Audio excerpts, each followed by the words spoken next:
We're seeing a slow, gradual accretion of voters going to these far-right parties. It's becoming more and more difficult to govern without the far right. The direction is the same pretty much everywhere. The far right is reshaping politics across Europe, pushing against democratic norms and forcing a rethink of the future of democracy on both sides of the Atlantic. A major factor in the rise of the far right in Europe, which does differentiate it, I think, from the United States, is it's that the European Union itself is producing the far right. France and Germany are witnessing this shift, but some argue the US might already be there, with the Republican Party's far right wing gaining influence and fringe ideas moving into the mainstream. I think we've now gone from a situation where we thought that, in some ways Germany was sort of a positive exception to, in some ways, I think this is even more alarming than what's happening in other European countries. So, what's driving this rise in Europe? How might it impact the upcoming US elections? And what does this all mean for transatlantic relations and foreign policy? So there used to be this assumption that if Donald Trump came back to power, it would be a breakdown of transatlantic relations. But he would have partners in Europe that he could work with. This is Global Insights by Network 2020. Today, the far right and lessons from Europe for the 2024 US elections.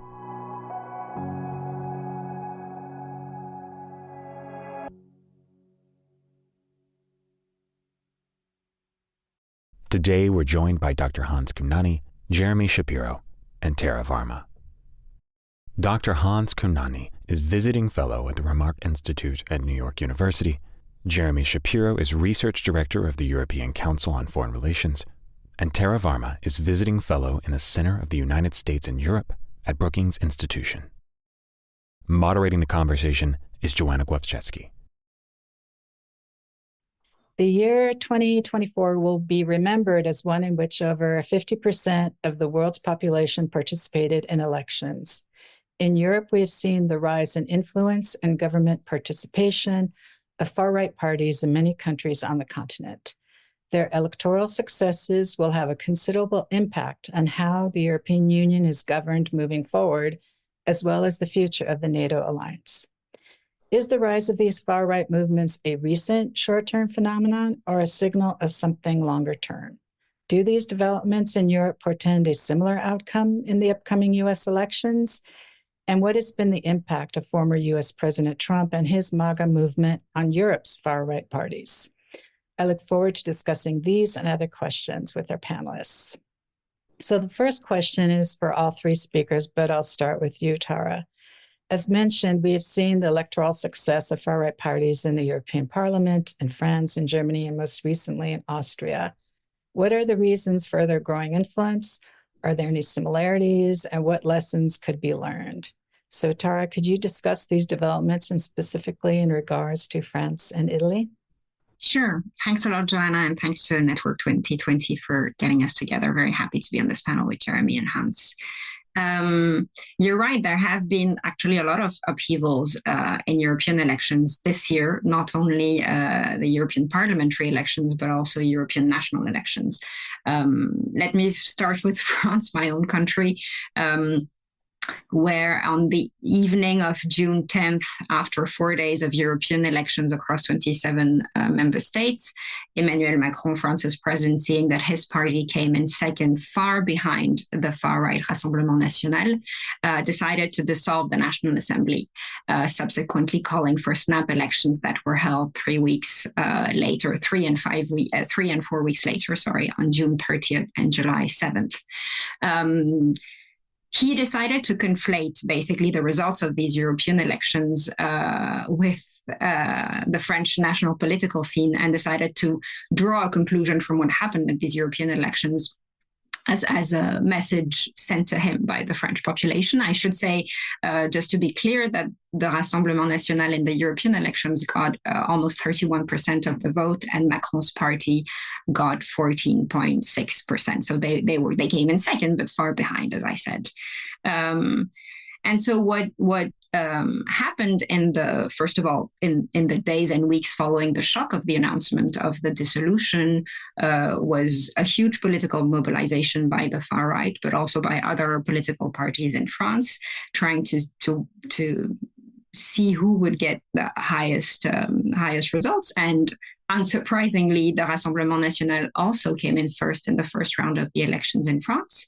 I think provoking a sense of fear and panic all across. And so in a surprising turn of events, actually, they ended up coming in third in the second and final round of the election on July 7th, and a coalition of left-wing parties came in first, which was really not the scenario that was predicted by pollsters.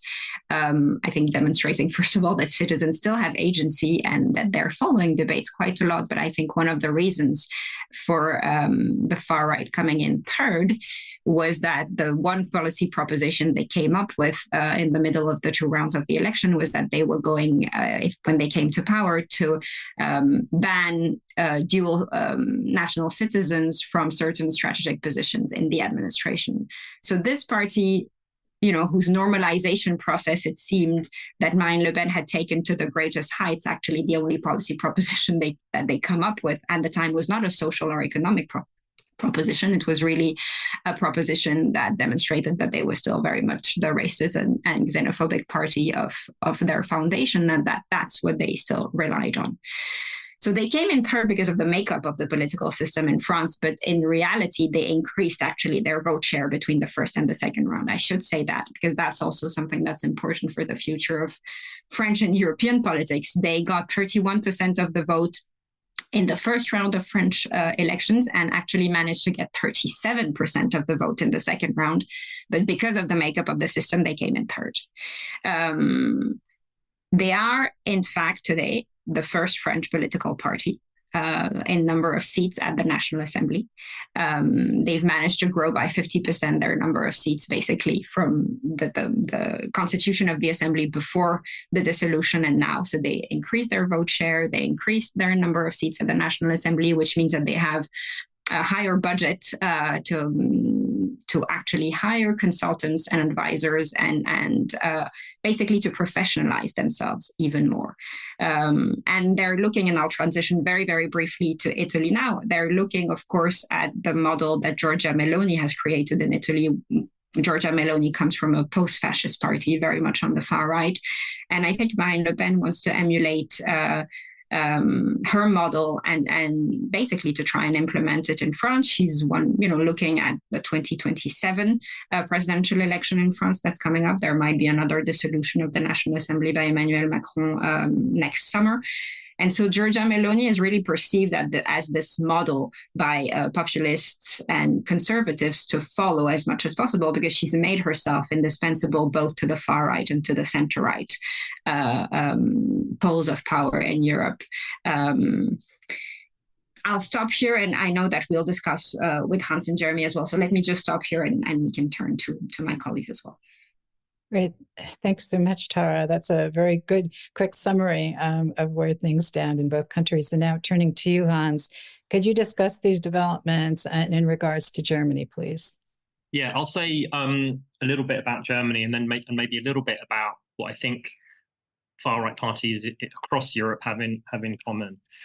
So, in some ways, Germany is kind of a bit of an outlier, I think, in this question of the far right.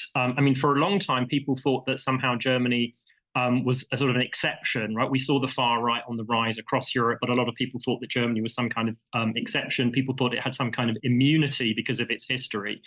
What's happened, in the last, I suppose 5 years or so is that that illusion has been shattered. And actually now, in some ways, it seems to me that actually the problem of the far right in Germany, in some ways, is even more alarming, actually, than in France and Italy, the two cases that Tara talked about. And the reason I say that is because the process that Tara has been describing, where you have these far-right parties that, at least in some ways, are becoming more moderate over time, right? They're certainly sort of trying to present that image to the outside world. They've become more moderate. Now, I would argue that they're doing that in some quite selective ways, and we need to sort of interrogate that a little bit. But they are nevertheless playing with the idea that they are becoming more moderate. right? And so now there's, increasingly, and I have this argument all the time, is increasingly a debate, about whether it even makes sense to call Maloney far right. A lot of people, I think, are in complete denial about this now, but this has to do with the way that, she is in some ways at least moderating, right? And this from a party that, as Tara mentioned, its genealogy goes back to the original fascist party, right? Now, the trajectory of the AfD is almost the opposite of that, right? That this is a party which is created out of nothing in 2013. And at that time, this is in the context of the Euro crisis. And it's a party of basically, liberal, ordo-liberal economics professors who thought that Merkel had gone too far in bailing out the Greeks and so on, right? This is what this party was originally about. And then, it's actually about to disappear. And then in after the refugee crisis in 2015, it slightly reinvents itself. And then it gets into the Bundestag for the first time in 2017.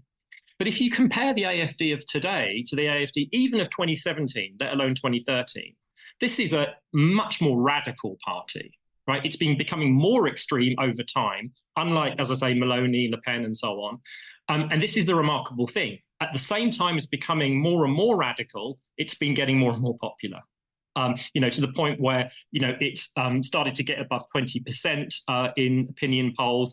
Now, the most recent development is the emergence of this new party, the so-called Bündnis Sarah Wagenknecht, the alliance around this figure, Sarah Wagenknecht, on the far left. And this is kind of a complicated story, which I won't get into too much. But it seems to me that she, her emergence has helped to bring the AfD back down below 20%. So they're not doing quite as well as they were a few years ago. But it is quite remarkable if you look at the recent regional elections in Germany, how well the AfD have done. And this is causing, chaos in a lot of German states. And the tendency in Germany is to sort of essentially see this as an East German problem, right? This is the former states of East Germany. But, again, I think there's an element of denial here. If you look at, for example, the regional elections earlier this year in the two states of Hesse and Bavaria, in Hesse, the AfD got 18%, in Bavaria got 15%, right? So these are numbers that are almost the same as the numbers in the East. So this is a cross-German problem. And I think the other way, one of the other things that's really interesting about the AfD is, as well as having this geographic they're present across Germany in geographic terms.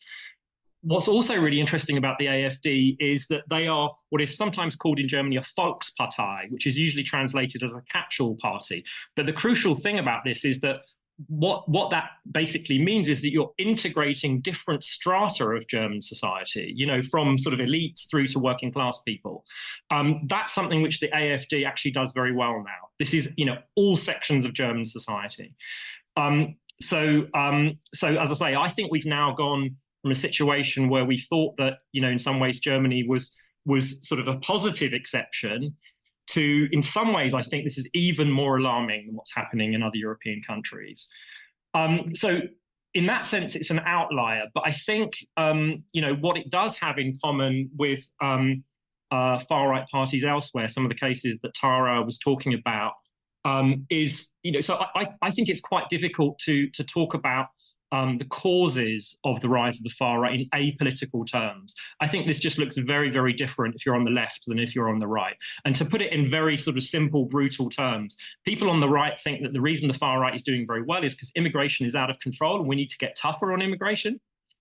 That voters have legitimate concerns around, around immigration, and that's the way to respond to the rise of the far right. It's very much the position of centre-right parties in Europe, like the EPP, the European People's Party. And roughly people on the left, think that that's all wrong, and that actually this is, being driven much more by economic causes, in particular austerity. So I don't think there's a sort of an apolitical answer you can give. The one thing that I would throw into this though is that, for all the differances between different far right parties in different parts of Europe, one thing that they all have in common, albeit in slightly different degrees, is a kind of a Euroscepticism, right? And so I do think that a major factor in the rise of the far right in Europe, which does differentiate, I think, from the United States, is it's that the European Union itself is producing the far right. Thank you very much, Hans. It was very interesting, your take, especially about how the AfD, how it's evolved differently than the other parties. Now, if I can turn to you, Jeremy, could you discuss these developments of the rising far right and looking at the European Union in general? Yeah, sure. I mean, I think I can pick up a little bit where Hans left off, because I think that what's interesting as you listen to the sort of details of the French and German cases, which Tara and Hans pointed out very expertly, is that, and frankly, you could have done it in a dozen other different countries. They all have their particularities, which are quite important, of course, and they're based in the history of the countries. They're based in the institutional setup, whether they have a presidential or parliamentary. They're based in the party landscape of a given country, and so each country has its own story. And that's normal. And of course, for each country involved, they think that their story is unique. I know mine is, and it is to a degree. But what's fascinating here is the degree of commonality that we have within those uniqueness. We have across Europe and the United States an increase in people voting for parties like this, kind of on the left and the right, particularly the right. And we're seeing a slow, gradual, it's going back, I guess, at least 20 years now, certainly to the financial crisis in 2008, arguably before then.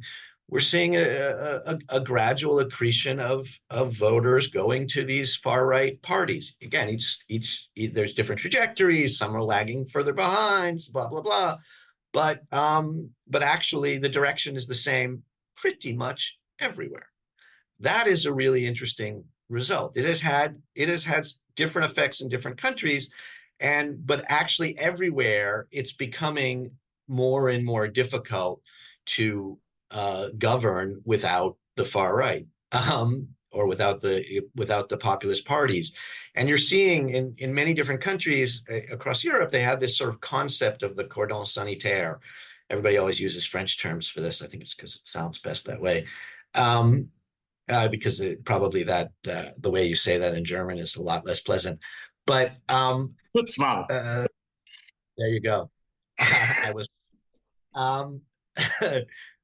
But essentially what it means is that the establishment parties, the centrist parties, establish a norm that they will not govern with these far-right parties, that they're outside the mainstream of politics, and they create a cordon sanitaire around them.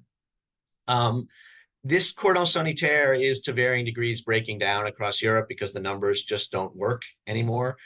Germany, I would argue, has the strongest cultural cordon sanitaire for the reasons that Hans mentioned, their history, but it's also breaking down.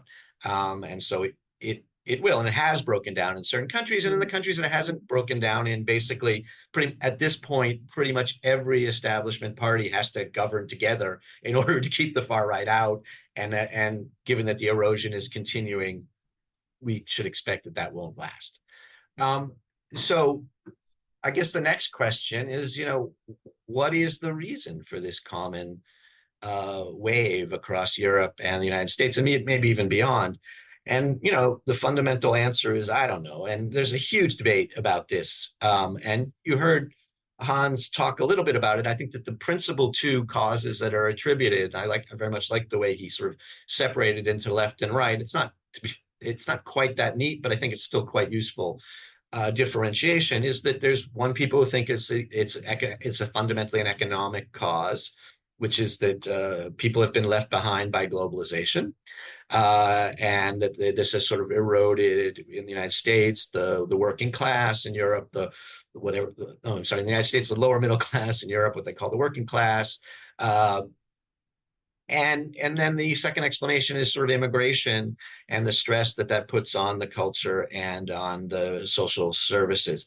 I think there's a lot to both of these explanations, but to me, they're not fully satisfying, in part because the economic one particularly sort of doesn't reckon with the fact that actually these are the very successful societies, and actually, economically speaking, they've done quite well. It's true, of course, that there are 20% of the people roughly in any of them, 25, that are not really prospering. But actually, that's true in any given society at any given moment, at least. So you need a further explanation for what's happening. And immigration is also slightly problematic, even though it's clearly the thing that most people cite. But if you look at a lot of countries that are experiencing this phenomenon in Eastern Europe, for example, Hungary, Slovakia, they have huge anti-immigration discourses that are at the root of these populist parties, but they have actually no immigrants. So it seems like immigration is very important to the story, but you don't actually need immigrants to have that story. And so to me, something slightly deeper is going on, which is that there is a feeling of, I would point to two separate things, which are consistent with the economic and immigration explanations, but a little bit deeper, which is that there is a profound feeling of cultural dislocation happening across Europe and the United States. And what this means is that, and immigrants are one carrier of this, is that people feel like they're losing their cultures. They're losing their nationality. And nationalism is by far the strongest force in politics throughout Europe and North America. And people are fighting back against that. And that is immigration is the sort of symbol of that, but it's a broader phenomenon, which has something to do with the various ways in which cultures are being penetrated and eroded by liberalism, by modernity, by things like LGBTQ gay rights and all that other stuff that particularly in Eastern Europe, people focus on quite a bit. And then the second phenomenon is a sort of anti-establishment feeling, which you really see very prominently across Europe and the United States. And this perhaps results from let's say, successes of democratization. It is increasingly difficult, and also from communications technologies, it is increasingly difficult for establishments to sort of become insulated from their voters. And what we're seeing, and this is, of course, the definition of populism, what we're seeing across the Western world is that demagogic leaders are increasingly successful at going around establishments like me and Tara and Hans, and speaking directly to the people and making cases to them, and appealing what I would call their worst instincts. And that increasingly, because in part because of how democratic we've become, but in part because of the communications technologies and social media and all of that, this is an increasingly useful option. So I don't think those aren't exactly explanations that are in tension with each other, but I think there are different ways of putting it. But I'd certainly be interested. I know Hans will always disagree with me, usually on the basis of definition, but I'd be interested to hear the others' thinking on that. Can I jump in? And I'm sure Hans will jump in. I'll just mention the UK example, and I know I'm sure he'll come back to it. I was thinking about the first sort of explanation that Jeremy brought up about this feeling of cultural dislocation, and it's happening similarly in Europe and the US. I find that super interesting because you also see people who were formerly not that long ago migrants who also present this as an explanation for why they're voting for anti-immigration policies. And so I mean, maybe it's kind of a testament to how efficient, integration can be. That there's an old saying in the United States. There's an old saying in the United States, my family has had problem with immigrants ever since we came to this country. So, I think there's that in the US. And I'd love for Hans also to jump in on the UK situation, because there's definitely that sense in the UK, and thinking about immigration not in a generic sense, but immigration against certain people immigrating and not against others. And I think that's quite key too. So I don't know how this idea of cultural dislocation fits into these different layers and this differentiation, but I think it's important to mention. And Hans? Thank you. And yeah, I mean, Jeremy and Tara, you both know me too well. It's a problem. So yeah, there was. I did want to respond to you, Jeremy, and then I'm hesitating about the UK because there's so much I could say about that, and I don't want to make this a discussion about the UK. But so first of all, on the cordon sanitaire, I think it's important to emphasise, and this is my view, that the cordon sanitaire is not a solution to the problem of the far right. All it does is it buys you time, right? Yeah, absolutely. And here's the thing. I think that what happens is precisely because people don't look at it that way. They do almost think of it as being some kind of solution. What happens, and we're seeing, I think, multiple cases of this. It makes it worse, arguably. Well, this is the thing, right? In the medium term, it makes it worse. So all it does is it buys you a bit of time for you then to come up with a strategy for dealing with the far right. But I think the way that it tends to function in practice is precisely because, as you say, the numbers often force you into this position. What happens at least in European countries, it's different, I think, in Britain and America, where you have a two-party system, but in continental European countries where you have coalition governments, you get these really incoherent coalitions formed of parties that really have nothing in common except the fact they're trying to keep the far right out of power. And so then what they've done is they've bought themselves some time, but then they can't do anything in the time they have that actually offers citizens anything. I think this is basically what we're looking at in France for the next 3 years. So, I totally agree with what Jeremy just said, that what this actually then does is it strengthens Le Pen, not least because it strengthens the perception, which, to some extent, justifiably, these parties have, that all of the mainstream parties form a kind of, a sort of a block, right? It strengthens that sense, that they're sort of ganging up against the far right. And I absolutely agree that there's a certain kind of inevitability about the cordon sanitaire breaking down when the numbers just don't work. So people turn this into some kind of moral question, but it will break down when the numbers don't work. It has to, right? And actually, from a democratic point of view, it kind of has to, actually, right? And then on the cultural and economic explanation. So I guess I just want to say, Jeremy, that I think the economic causes, it's a little bit more complicated than just saying I don't think you can just reduce the economic causes of the rise of the far right to the people who are left behind from globalization. There are multiple ways in which there can be economic drivers of the rise of the far right.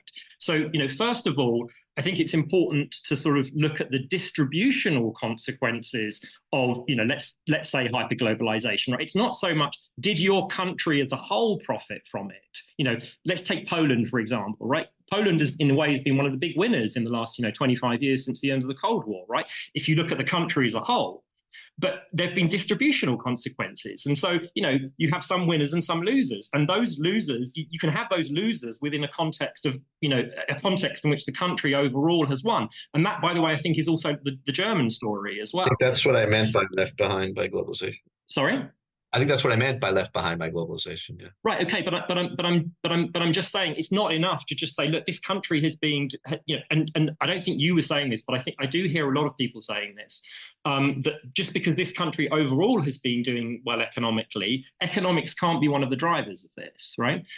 So, well, I guess maybe, I'm sorry. What I would, just to come back on that a little bit, what I'm getting at is that yes, definitely there have been distributional consequences to globalization, which resonate in domestic politics in these countries. But the issue is that there is always people who are economically discontent, and there actually aren't more now than there generally have been. So to me, it just doesn't work as an explanation for the sort of timing of all of this. Because what you need this globalization explanation on top of it, because actually that is a sort of foreign influence which goes with the cultural erosion and the loss of control explanation. Okay, I'm gonna come back to the cultural dislocation bit in a minute, but on the economic causes, so we could argue more about the timing and so on. But the other point I wanted to make on the economic causes is that there's another variety of sort of economic drivers of the far right. Which is not so much the losers, but precisely the winners. Because, so in other words, the reason they're voting for far right parties is precisely because they are the winners and they don't want to give up their wealth, right? And they fear their wealth being taken away from them. And by the way, the story of the AfD that I mentioned, that's the origins of the AfD, right? These are the winners from the creation of the Eurozone, right? And they were saying, we don't want to have redistribution in the EU and share our wealth with the Greeks and with the south of Europe, right? That's why they were voting for the AfD. So in other words, there are multiple ways, I think, in which the economic factors can drive the rise of the far right. And then on the question of cultural dislocation, I guess I want to sort of, the part of that I most want to push back on, Jeremy, is the idea of sort of connecting it to nationalism.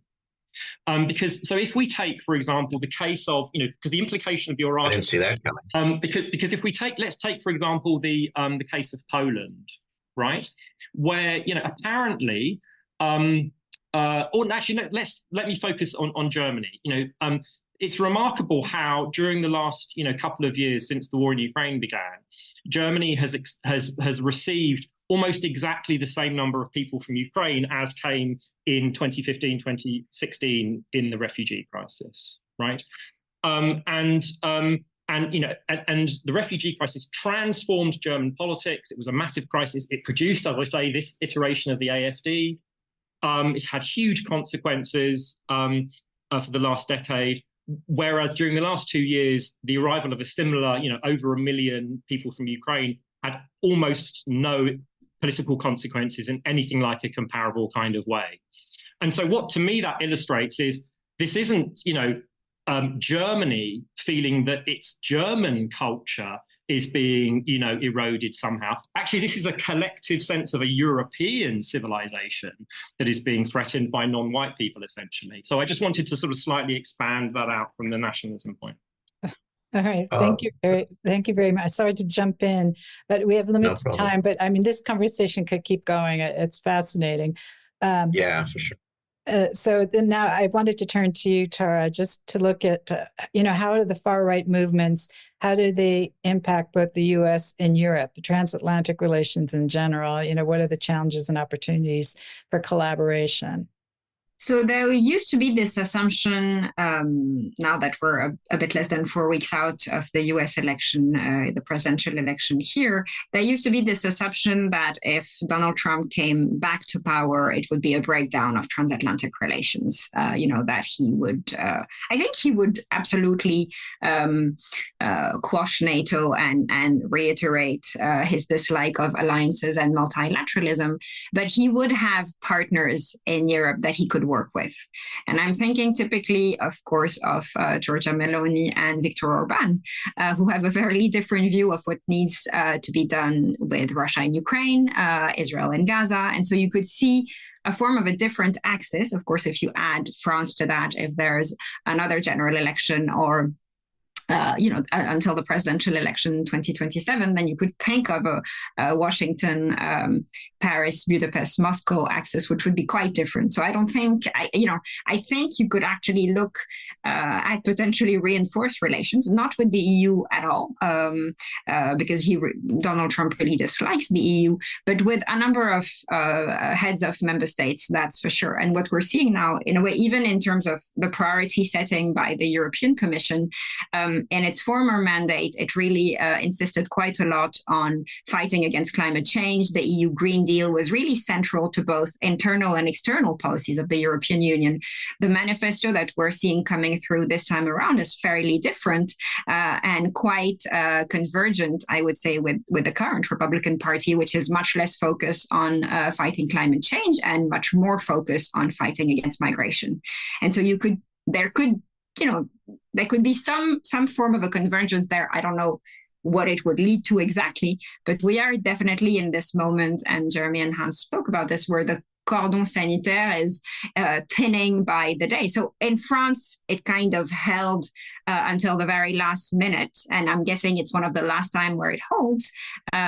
But you don't see the reflection of that in the constitution of the government. So typically, I mean, we were talking about coalition governments in Europe. France is also an outlier there in that it hasn't done, let's say, to be more precise, coalition governments in the past 70 years. And even now, where the results that came out of the election, what the French voters said, were that they didn't want to give a majority to any one party because France is a majoritarian role political system. We still didn't manage to come up with a coalition government. So basically, it's just a center-right, right-wing government right now, not reflecting at all the results of the election.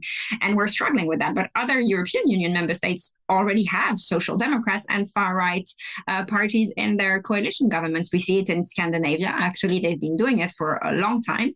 And precisely to the points that have been mentioned earlier, they're really struggling to come up with also common policies, demonstrating to people who already feel disenchanted with elites and their representatives that they're actually up to no good. And so I think there's one huge question that people have, which is these far right parties or populist parties, conservatives, I don't know how to call them, and they're all different. So maybe we shouldn't have one single name for them all. But do they normalize when they come to power? Do they restrain themselves? Is there kind of a process through which they go where they have to be less radical? And I think we have examples of both. We have examples of normalization sometimes, adaptation to the bureaucracy, adaptation to constraints. When you're inside the European Union, you have to negotiate with your partners. And examples of moments where you don't have to adapt and you actually can go through with the policies that you had announced, because generally what populists and autocrats do is that they do what they had announced they would do, and you should take them to their words. And I think we're seeing that in Giorgia Meloni's case. I would assume you would see that in Marine Le Pen's case as well. Same goes for the AfD, and actually far-right parties in Germany are already present at the regional level. There are a number of regional governments who find themselves forced to work with them because they are extremely present, not just in the political system, but even at the local association, local organizations level. And so I don't think that would, I think it would be a massive change from transatlantic relations as we know them now, but I don't think it would necessarily mean a breakdown of them. There could be a form of ideological alignment that would take us in a vastly different direction. Thank you so much. And kind of continuing on with that theme, Jeremy, what has been the impact quickly on the European far right on the United States, and conversely, what has been the impact of Trump and the MAGA movement on Europe? Thank you. I'm glad you asked that question because I released a paper on it this morning, so I feel qualified to answer it. The paper is called the Urbanization of America: Hungary's Lessons for Donald Trump. And basically what it tries to document in the first instance is the playbook that Viktor Orban in Hungary created for populist governance. He's been the most successful populist leader in the Western world by quite a bit. He's been in power since 2010, and since that time he has very much remade Hungarian governance, and we argue turn it into a sort of electoral autocracy. If he calls it a liberal democracy, lots of other words, but it's a sort of weird combination of democracy and autocracy. And there have been quite a few links, particularly actually since Donald Trump left office, from between the Hungarians and the sort of broader Republican ecosystem around Donald Trump. And they have learned quite a bit from the Hungarians, and if it's quite unusual to see ideas flow from Central Europe to the United States, at least in the last 100 years or so. Used to be very common, but it seems to be happening again. And one of the things, interestingly, that so actually, if you go through, which we do in the paper, some of the Donald Trump's and the broader Republican ecosystem's plans for governance, should they win another term, you see that they are learning the lessons of what the Hungarians did in Hungary, obviously applied to a very, very different context, but that they are really adopting in a modified way a lot of that playbook. And particularly one of the things that one of the Hungarian interviewees said to us in the project was, what we have taught them is how useful the state is for changing governance, and how useful the state is for cementing you in power. And that sounds a little bit obvious, actually, but for the Republicans in the United States, it's a bit of a revolution, because they've had an ideology for the past 40 or 50 years of dismantling the state, and suddenly they're learning that actually the state can be quite helpful for a lot of their goals. And so you're seeing, particularly in the last 4 years, a massive change in the way Republicans view the state and the capacity of the state to make social and societal change. Moving in the other direction, in terms of the influence of the United States on the European movements, I think that this is very much what Tara was getting at. So I'll just reiterate what she says and try to say it in different words, so I also look smart. But really, the United States is uniquely unconstrained as a country.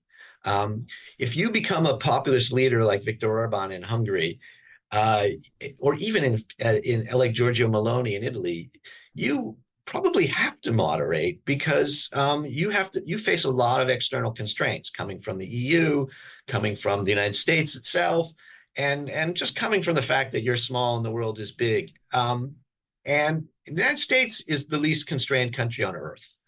Um, and and it can do a lot of things. It doesn't care what the EU thinks. It is the United States, so it doesn't have to care what the United States thinks. And it's quite big in every sense of the word.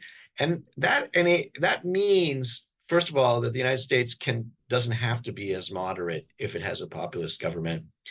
The second thing it means is it can enable a lot of populist governments in Europe, and I think this is what Tara was getting at. That if Hungary or Italy is having problems with the Brussels bureaucracy in the EU, if it has an ally in the White House, it's going to have a lot fewer problems.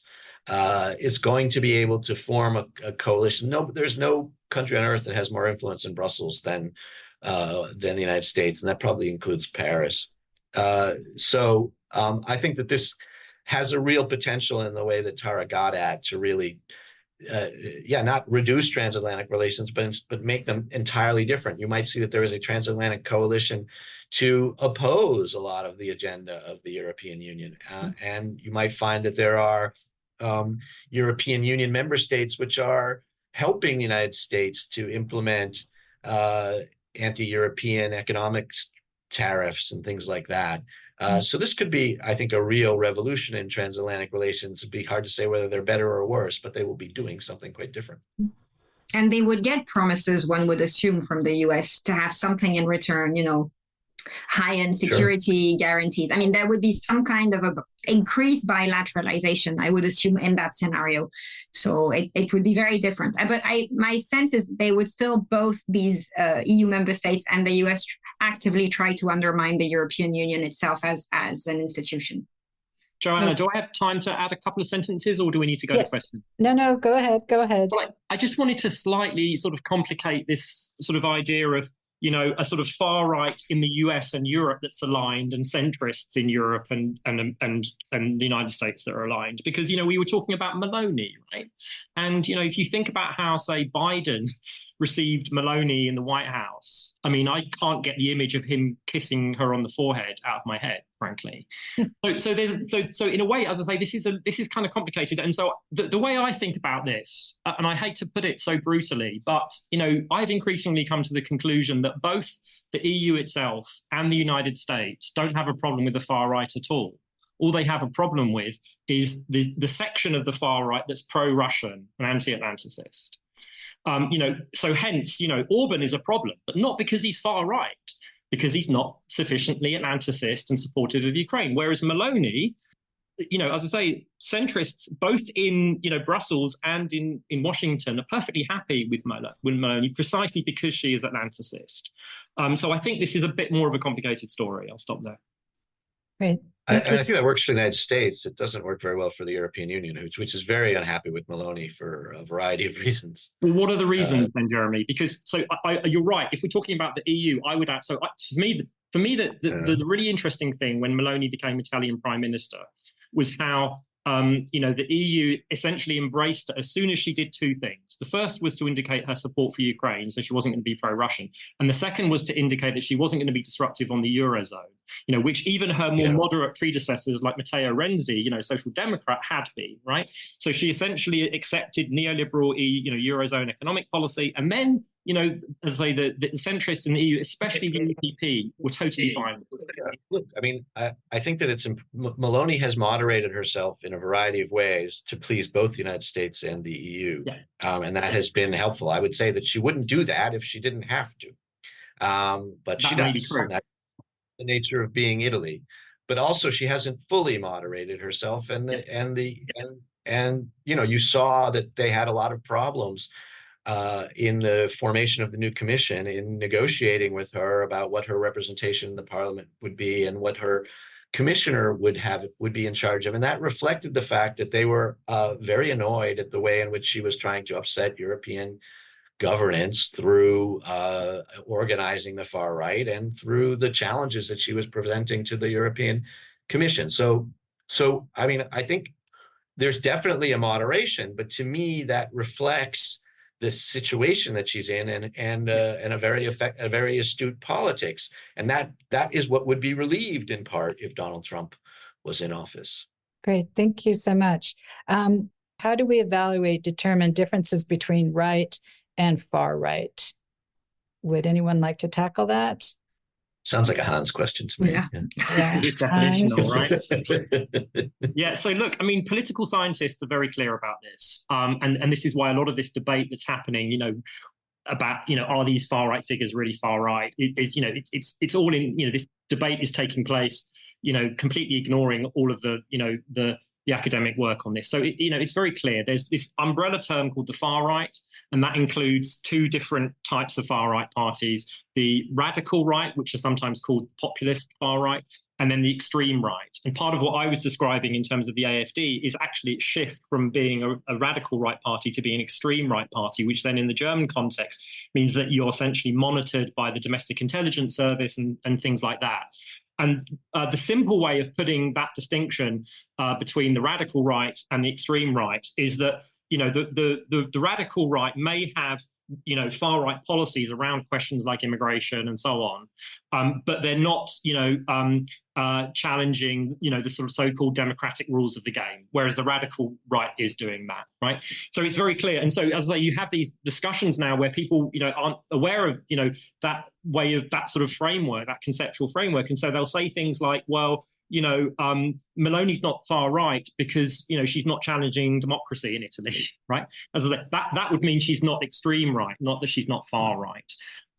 So as I say, I think it's it's very clear. I think what does sort of complicate it, and this is why again I find the debate about this so bizarre at the moment, precisely because, and Tara was talking about this, what's happened over the last decade is that far right rhetoric and policies have increasingly been emulated, mimicked by centre-right parties, and you see that very clearly in the United States with the Republican Party, right? But the same thing has been happening in Europe, as I say, going back to the refugee crisis in 2015 at least. And because those ideas now, especially around policy questions around identity and immigration and Islam, have become so mainstream, right? In other words, centre-right parties have increasingly adopted them. The conclusion that some people seem to draw from this is that the far right doesn't exist anymore, which to me seems like such a mad conclusion to draw.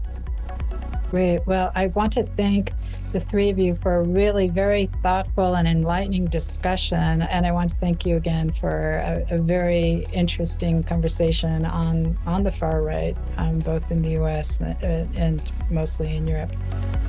Thank you. Bye. Bye. Thank you for joining us on this episode of Global Insights. Voiceover host and editor for this episode is Casey Craig, with production support from Tamara Stiegler, Zara Goundan, and Brian Thong.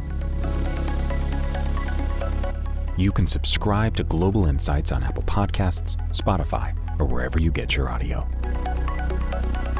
For more analysis, events, and ways to connect with our community, click on the link in the description. See you next time.